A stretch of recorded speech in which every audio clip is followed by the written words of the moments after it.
Hello, नमस्कार. कसे आहात सर्व? मस्त आहात ना? मस्तच राहा. सर्वांना सर्वप्रथम श्री स्वामी समर्थ. तुम्हाला सर्वांना आजचा दिवस खूप छान आनंदाचा आणि आरोग्यदायी जाओ. तर आजचा जो व्हिडिओ आहे ना, हा संपूर्ण असा पूजेचा व्हिडिओ आहे. आजची आहे देवशयनी आषाढी एकादशी. तर प्रत्येक महिन्यातनं 2 पंधरावडे म्हणजेच पक्ष असतात आणि यात एक शुक्ल पक्ष आणि दुसरा कृष्ण पक्ष. तर या प्रत्येक पक्षातील 11व्या तिथीला एकादशी म्हणतात. या एकादशीपैकी आषाढ आणि कार्तिक महिन्यातील एकादशी विशेष महत्त्वाची मानली जाते. आषाढातील शुद्ध एकादशीस भगवान विष्णू झोपी जातात. त्यामुळे या एकादशीला देवशयनी एकादशी असं म्हणतात. झोपी गेलेले भगवान विष्णू कार्तिक महिन्यातील शुद्ध एकादशीला जागे होतात आणि त्यामुळे त्या एकादशीला प्रबोधिनी एकादशी असं म्हणतात. हे 4 महिने म्हणजेच चातुर्मास होय. पण खरंच भगवान झोपी जातात का? कारण भगवान जर झोपी गेले तर सृष्टीचा व्यवहार कसा चालेल? मग चातुर्मासासारख्या अमूल्य काळात ज्यावेळी सर्व सृष्टी, जल, अन्नाची व्यवस्था करायची असते, त्याच वेळी भगवान झोपी कसे जातात? हे कसं चालेल? वर्षा ऋतूत सृष्टीचं सौंदर्य हे 16ही कलांनी फुलून येतं. मानवाला जीवन मिळतं, शेतकऱ्याला मुबलक पीक मिळतं आणि सर्वत्र आनंदाचं वातावरण असतं. भगवंताच्या या कृपेने नाहून निघालेला हा भक्त भगवंताचे गुणगान करत असताना थकत नाही. माझे वैभव जे आहे ते तुझ्याच कृपेचे फळ आहे, असे जेव्हा मनुष्य भगवंताला सांगतो ना, त्यावेळी प्रभू त्याला उत्तर देतात की मला माहीत नाही, मी तर 4 महिने झोपी गेलो होतो. हे सर्व वैभव व समृद्धी तुझ्या कामाचं आणि परिश्रमाचं आणि पुरुषार्थाचं फळ आहे. काम करताना सतत जागृत राहणे, फळ देते वेळी झोपी गेल्याचा बहाणा करणे, यापेक्षा हृदयाची महान विशालता कोणती असू शकते?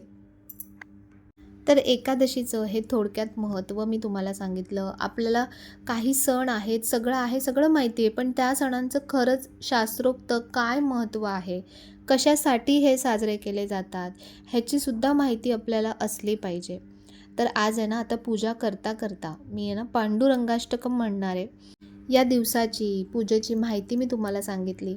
पण चला, आता आपण थोडं देवाचं नामस्मरण करता करता आपली देवपूजा करूया.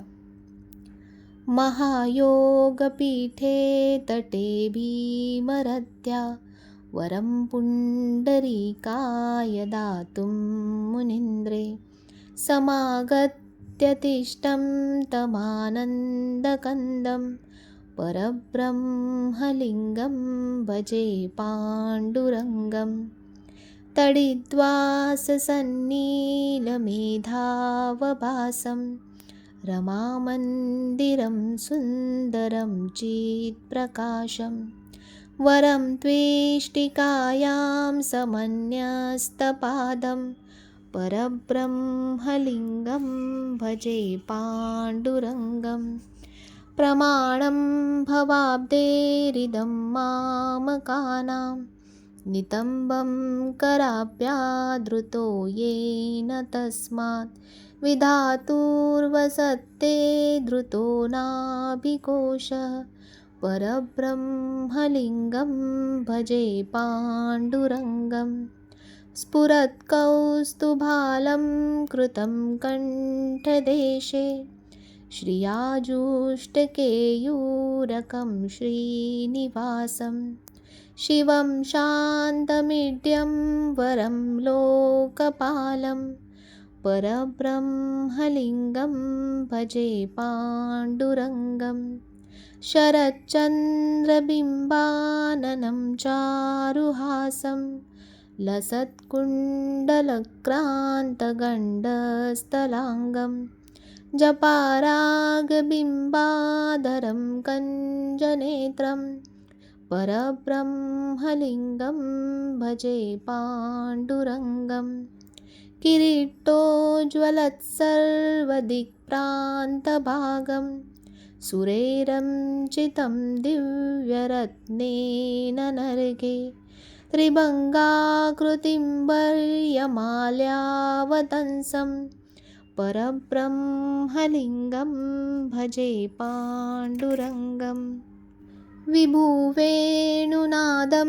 चरन्तं दुरन्तं स्वयं लीलया गोपवेशं ददानं गवामृन्दकानन्दनं चारुहासं परब्रह्मलिङ्गं भजे पाण्डुरङ्गम् अजं रुक्मिणीप्राणसञ्जीवनन्तं परं धाम कैवल्यमेकं तुरीयं प्रसन्नं प्रपन्नार्तिहं देवदेवं परब्रह्मलिङ्गं भजे पाण्डुरङ्गम् स्तवं पाण्डुरङ्गस्य वै पुण्यदये पठन्ते कचित्तेन भक्त्या च नित्यं भवाब्दोदिदिं तेऽपि तिर्वान्तकाले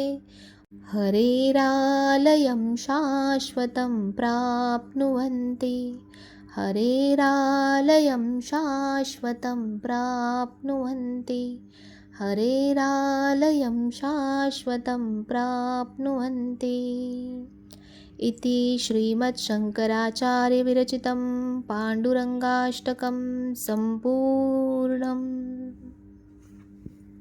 तर अशा प्रकारे किती सुंदर वाटतं ना, की नेहमी आपण काही ना काही म्हणजे सतत बोलतच असतो, पण बोलण्यापेक्षा कधी कधी पूजा करताना देवाचं जर असं नामस्मरण करत देवपूजा केली ना, तर ती आणखीन म्हणजे आपल्याला पण भावते आणि देवाला सुद्धा भावते. तर आज ही स्वामींची बघा मूर्ती आहे ना, नवीन जी आलेली आहे, तर म्हटलं अनायसे आपल्याकडे स्वामी आहेत, आलेलेच आहेत, तर त्यांनासुद्धा छान असे वस्त्र परिधान करावे. तर म्हणून जे पांढऱ्या रंगाचे वस्त्र जे ममताताईने पाठवले होते, मागवले होते, तर ते या स्वामींना घातले. आणि दुसरी जी माझ्याकडे स्वामींची नेहमीची जी मूर्ती आहे, म्हणजे स्वामी जे आहेत आपले, तर त्यांना आज मी वेगळे वस्त्र घालणार आहे. कारण तिने मला त्यांच्यासाठी जो विठ्ठलाचा मुकुट दिला ना मोठा, तर त्यांना म्हणजे तो घालून बघितला ना, तर पांढऱ्या वस्त्रावर तो इतका उठून नाही दिसत आहे. तर म्हणून म्हटलं की वेगळे वस्त्र त्यांना परिधान करावे. आणि हा जो छोटा तुकाराम महाराजांची जी पगडी होती ती मी घालून बघत होते, ती काही त्यांना होणार नाही, कारण ह्या मूर्तीची साईज आणि त्या मूर्तीच्या साईजमध्ये थोडासा फरक आहे. तर जो मुकुट दिला आहे ना, तर त्या मुकुटानुसार बघा पंढरपूरच्या पांडुरंगाला सुद्धा किती सुंदर असे भरजरी वस्त्र घातले जातात. तर त्याच्यामुळे मी म्हटलं आज स्वामींना असं सुंदर असं पैठणी वस्त्र घालूया आणि मग त्याच्यावर तो मुकुट घालूया, म्हणजे खूपच सुंदर आणि छान दिसतील स्वामी. तर प्रत्येक जो सण येतो, प्रत्येक सणाला स्वामींना त्या त्या स्वरूपात आपण बघतो, पण त्या त्या स्वरूपात आणण्यासाठी जी मला खूप मदत होते ना, ती म्हणजे की ह्या वस्त्रांची. आणि त्यासाठी ममताताईला मी अगदी मनापासून मी तिचे आभार मानते, की मला जरी किती इच्छा असली, पण तरी पण जर असं मिळालं नसतं करून काही, किंवा कुठे असं ऑप्शनच मिळालं नसतं, तर मी कसं सजवलं असतं. तर त्यामुळे प्रत्येक गोष्टीला, प्रत्येक व्यक्ती, प्रत्येक गोष्ट ही खरंच खूप कारणीभूत असते.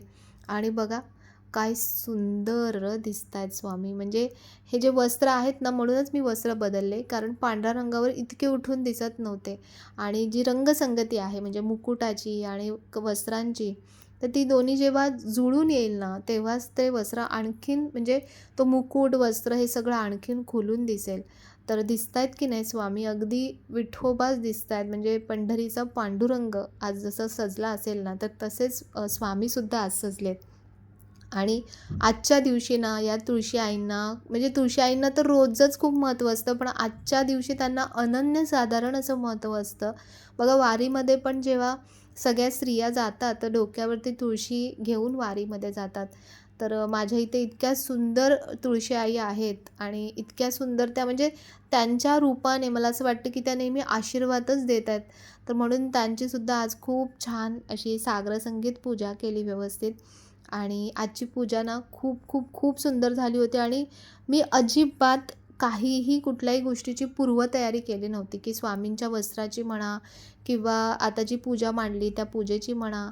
तर चला मी तुम्हाला दाखवते, की आज विठू माऊली कसे सजलेत आणि कसे दिसतायत. तर आज हे दोन्ही पण पंढरपूर म्हणून हा धूपकप्या हा वापरला आणि विठ्ठल म्हणून जी अगरबत्ती आहे ना, तर ती मी आज पूजेमध्ये वापरलेली आहे.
तर महाराष्ट्राच्या कानाकोपऱ्यातून, ठिकठिकाणाहून लाखो भाविक लोक विठ्ठल नामाचा गजर करीत, अनवाणी, पावसा-पाण्याचं प्रत्येक परिस्थितीला तोंड देत, आषाढी एकादशीसाठी पायी वारी करत पंढरपूरपर्यंत चालत येतात.